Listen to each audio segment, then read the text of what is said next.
Hello guys, in today's video I'm going to show you how to fix Roblox client not responding easy and quick. First, click here and then open Task Manager, and now once you're here just click on memory to see application that is using your memory, and then start closing all the applications that you don't need, like Steam, just like Steam. And as you see here, there is no other application but Steam.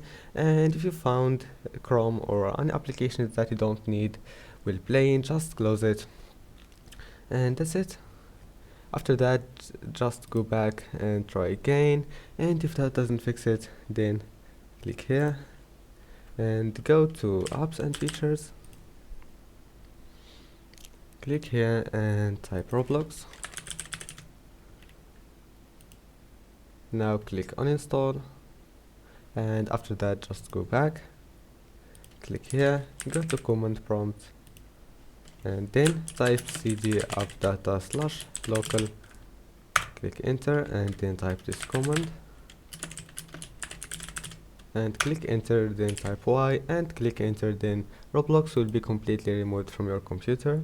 Then all you have to do is just reinstall it, and that's it. Don't forget to like, subscribe, see you in the next video.